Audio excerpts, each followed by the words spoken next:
unfortunate, but I promised my wife I'd stick around a little while to raise our kids together. Thank you very much. You know, I really do appreciate that. If I'm to do anything here tonight, I want to say first and foremost a big thank you to Mark, who's meant so much to our party here in Kane County. Absolutely. Mark.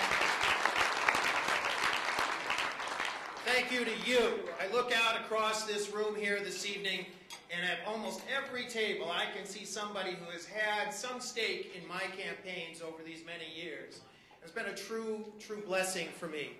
I've been coming up here either as a candidate or as an elected official since 2002.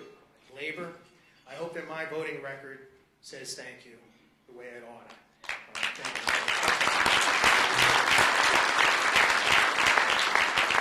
So it's been a true pleasure and privilege to serve as senator. But I want to thank you for some other things too.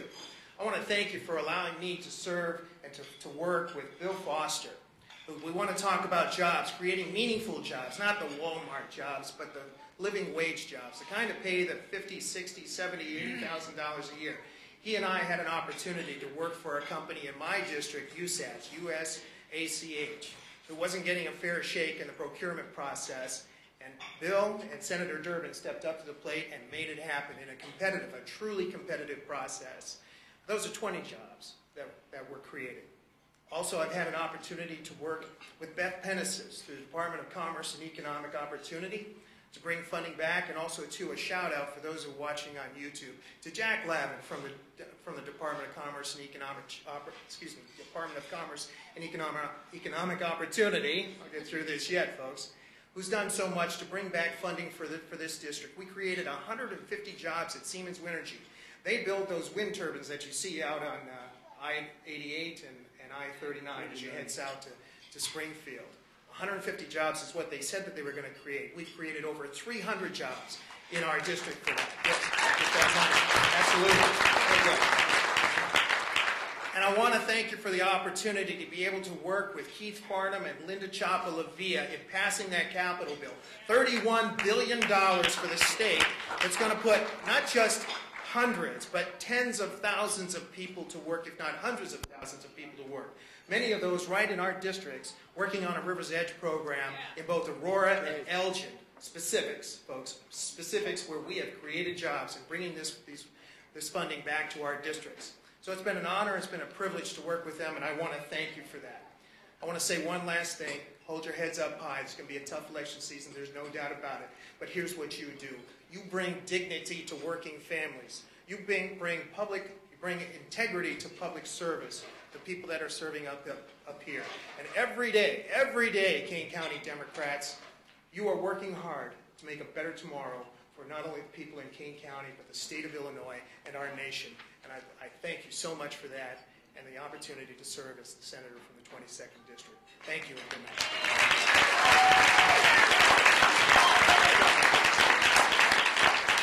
Great job, Michael.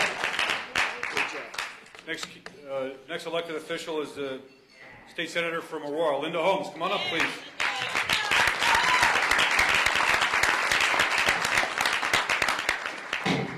Thank you, Mark. Good evening, everybody. I will keep this brief because poor Howard down there is having a heart attack because nobody's paying any attention to his times. So I'll make this easy on you, Howard. First of all, I do want to say thank you to all of you. I think every single one of us that is up here owes a debt of gratitude to all of you. And we've heard how bad we are economically on the federal level. I have to tell you, things in the state are also looking pretty bleak. We have somewhere between a 12 and a $13.6 billion deficit, and that's a problem we have to confront. And we seriously need to confront it head on. And unfortunately, the realities of politics say this is a political year, so there may not be a heck of a lot done until after the November elections. But we have a lot of people here who have the courage to stand up and say, we need to increase revenue if we want to get out of this mess. We need to make some cuts. Who have an understanding, unlike the Republicans who think we can do it solely on cuts. When you look at the state's budget and understand where 90% of that budget goes, it's to health care, it's to education, it's to human services and public safety. That's 90% of it. So when we start talking cuts, we're talking cuts to very vital services to the residents of Illinois.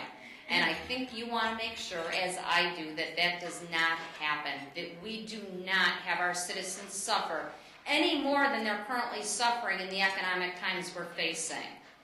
We have some tough times. Illinois stood up and did something right, though. We passed a capital bill. We have a Senate president who brought to us a series of bills and says, these are bills that will create jobs. This has to be our top priority.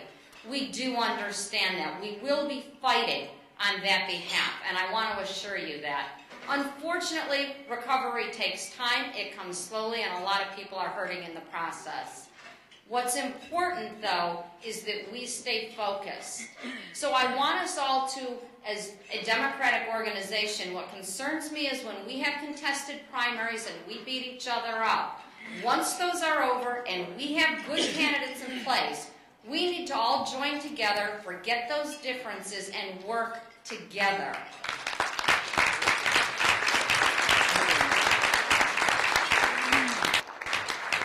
And we are very fortunate here in Kane County. We do have as our state committeeman, Mark Gately, of course, who has been with us for many, many years and works hard on our behalf.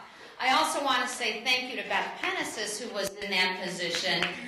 And now we have Jennifer Lash, which I'm so looking forward to working with. So I want to say thank you to all of you dedicated people who work so hard on our behalf. We do appreciate it. We understand we wouldn't be here without your work.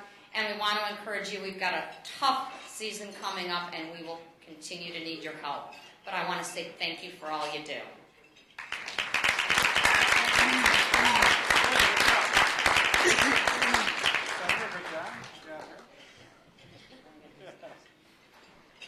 Well said, Linda, my good friend.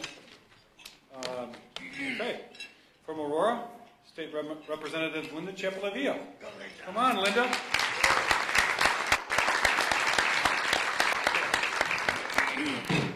Wake up. How's the food?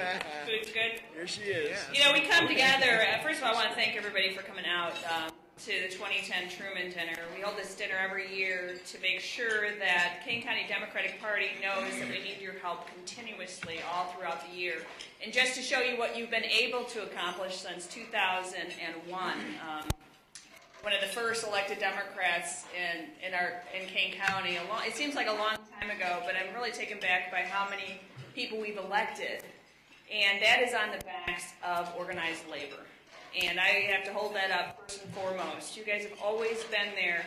Even when you don't like some votes we take, you're always there to whip us in shape. I don't know what my record is lately. I think it's probably a little bit lower than yours. But, however, the Capitol bill was very important. Now, I'm going to do a little side note here, because Capitol bill was important, but we also need to make sure that our counties and our county board members need to know how important video poker is in that also.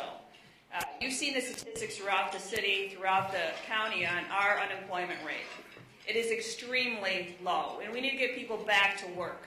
You sent us to Springfield to take the heavy votes. You know, it's not easy. It takes a lot of courage to take those votes that you know some people are going to be upset with us about. But if it has to put money back into the economy so our union laborers, our carpenters, our electricians, our plumbers, our bricklayers can get back to work, we're going to do what we need to do because those are our people. And that's what we're supposed to do.